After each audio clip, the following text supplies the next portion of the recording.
당신이 찾던 무서운 이야기 고비의 TV.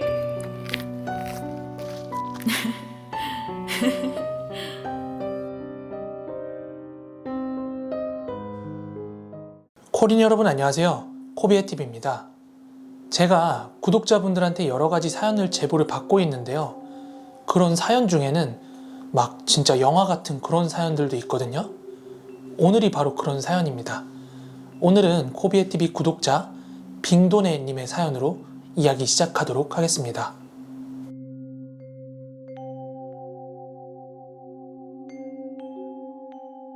지금 말씀드릴 이야기는 저희 집안 이야기예요.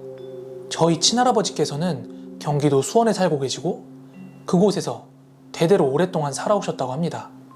그런데 언제부턴가 서울 사람들이 뭐 귀농을 한다느니 아니면 노후를 보낸다더니 하면서 할아버지네 집 근처에 막 땅도 사고 집도 짓고 그러더라고요. 제가 어렸을 때 할아버지네 집 놀러 가면 그 주변에 고급 주택들이 지어져 있으니까 와, 드라마에 나오는 집이다.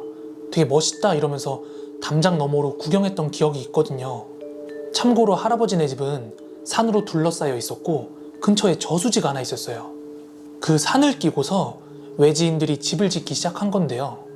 근데 제가 어린 시절에 이해할 수 없는 게 하나 있었는데요. 제가 그런 고급 주택 같은 걸 막 구경하고 있으면은 막 할아버지나 할머니가 막 집으로 서둘러 데려오셨어요, 저를. 그리고 되게 걱정스러운 듯이 그 이웃 주민들을 바라보곤 했습니다. 게다가 저를 집에 데려오셔서는 외지인들이랑 절대 말 섞지 말라고 막 그러셨어요. 물론 제가 거기에 계속 사는 것도 아니고 방학 때나 명절 때나 어쩌다 한 번씩 가는 거기 때문에 외지인들이랑 말 섞을 일은 없었거든요. 하지만 저희가 할아버지 댁 식구들이 굉장히 참 야박하다 이런 생각은 들었습니다.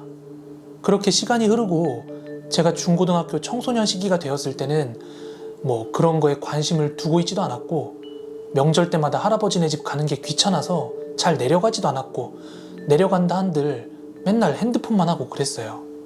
그런 질풍노도의 청소년 시기를 보내고 힘겨운 입시가 끝난 뒤에 저도 어느덧 성인이 되었는데요. 제가 성인이 되고 나서야 어쩐지 뭔가 가족의 소중함이나 이런 걸 좀 느끼고 할아버지나 할머니 댁에도 종종 방문을 드렸습니다. 성인이 된 다 큰 손주가 내려오니까 무뚝뚝했던 할아버지께서도 기분이 좋으시니까 막 맛있는 것도 이것저것 막 사다 주시고 할머니께서도 제가 어릴 때는 안 해주시던 그런 옛날 얘기를 막 해주시더라고요. 그리고 드디어 제 어린 시절 마음 한켠에 있던 의문에 대해서 이야기를 해주시더라고요.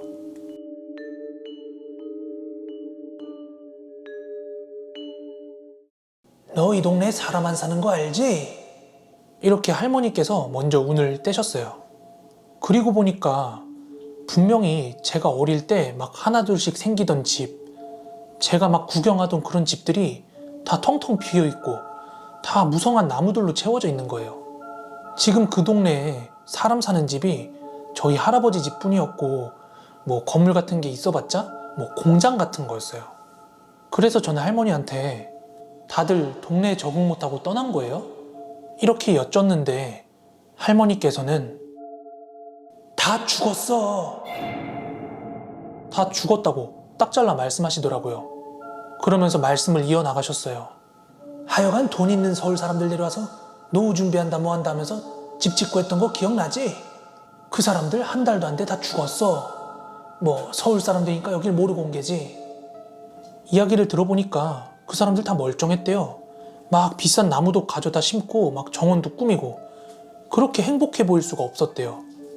그리고 잘 지내보자면서 할아버지네 집 들려가지고 막 떡도 갖다 주고 비싼 술도 주고 그랬대요. 하지만 할머니께서는 아무 말도 해줄 수가 없었대요. 왜? 나는 그 사람들 죽을 거 알고 있었다.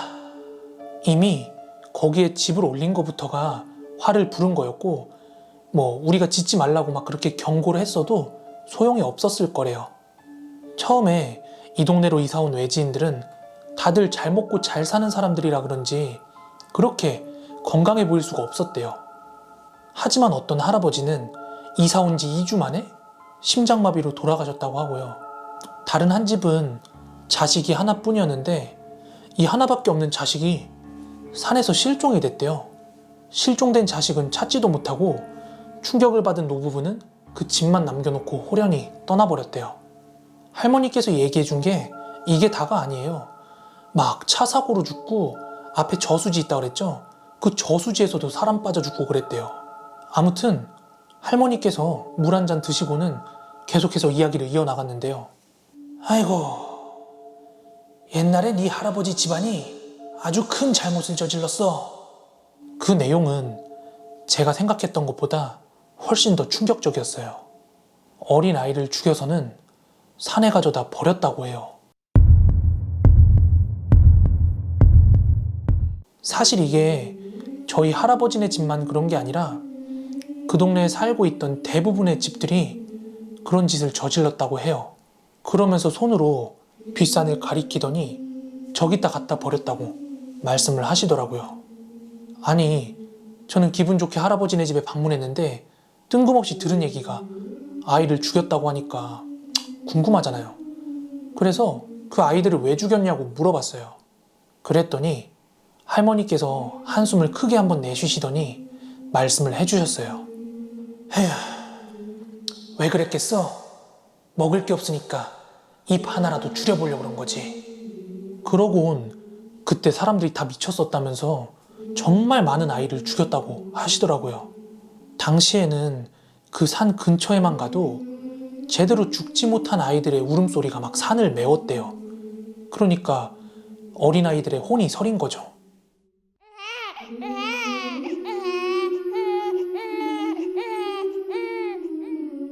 그리고 결국 사단이 한번 났대요. 지금 저의 할아버지의 큰엄마 때 이 큰엄마의 아이를 산에 갖다 버렸다고 이 큰엄마가 완전히 눈이 뒤집힌 거예요. 그러니까 요즘 말로 완전히 정줄을 놔버리셔가지고 집에 있는 도자기며 그릇이며 싹 다 산에 가져가서 다 깨버리셨대요. 그리고는 동네방네를 돌면서 가족들이며 이웃 사람들이며 막 그렇게 저주를 퍼붓고 도끼 눈을 하더니 산으로 호련히 자취를 감췄다고 합니다. 제가 할머니로부터 그 얘기를 듣고 있을 때 저희 고모도 옆에 계셨거든요. 그런데 고모께서 한마디 거드시는데 본인이 어릴 때 그 산에서 종종 놀곤 했는데 정말로 도자기 파편 같은 거, 유리 파편 같은 게 많이 떨어져 있어서 그런 거 막 주워서 놀고 했다는 거예요. 그리고 계속해서 할머니께서 말씀을 이어나가셨는데요. 그 큰 며느리가 실종되고 사람들 불러서 산을 샅샅이 뒤졌는데 찾을 수가 없었다. 그리고 결국엔 무당까지 불렀어. 그때 불렀던 그 무당이 저희 할머니네 이모였대요.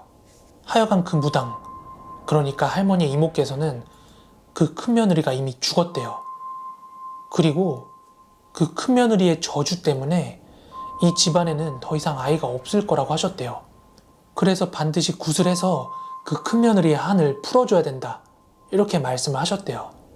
그런데 문제가 시신이 발견되지도 않았는데 무턱대고 무당의 말만 믿고 구술할 수는 없는 노릇이잖아요. 그런데 정말 얼마 안 있어서 그 큰며느리의 시신이 발견이 되었대요. 그 산 입구 근방에 동굴이라고 하기엔 조금 작은 성인 2명이 겨우 들어갈 수 있을 정도의 아주 깊은 굴이 하나 있었대요. 거기서 시신이 발견이 됐는데 지금은 흙으로 거기를 덮었거든요. 하지만 제가 분명히 기억에 나는 게 어릴 때 할머니 손잡고 동네 돌아다니다가 그 음식 같은 거 있죠. 술이랑. 이거를 할머니가 그 굴에다가 막 버리고 가시는 거를 봤거든요. 지금 보면은 그냥 버린 건 아니죠. 하여간 이런 일련의 사건이 있던 와중에 작은 며느리가 임신을 했대요. 하지만 아이를 가진 상태에서 매일같이 악몽을 꾸고 그렇게 힘들어했대요. 그러니까 이러다가는 며느리도 죽고 아이도 죽겠다 싶어서 무당을 불러서 한풀이 구슬했다고 합니다. 그래서 다행히도 아이를 순산할 수 있었는데 그 아이가 지금 저의 할아버지라고 하더라고요. 근데 뭔가 이상하지 않아요? 어떻게 할아버지네만 거기 살면서 죽음을 피할 수 있었는지요?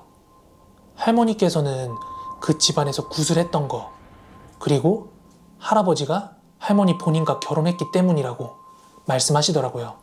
왜냐면 할머니네 집안이 대대로 무당 집안이었기 때문이었죠. 할머니께서는 이 얘기를 마지막으로 깻잎을 따러 나가셨고요. 제 고모랑 저랑만 남아 있었는데 고모가 심각하게 얘기를 하시더라고요.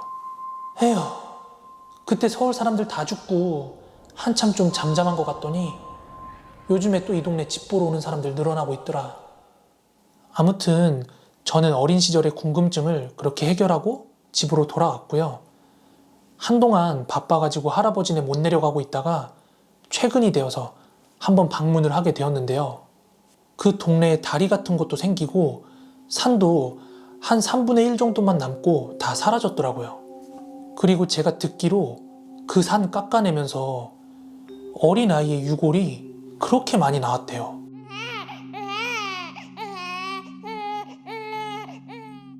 그 깎인 산 쪽으로 주택이 들어섰고 계속 들어서고 있는 것 같은데 또 사람들이 죽어나가거나 하는 일이 없었으면 좋겠습니다.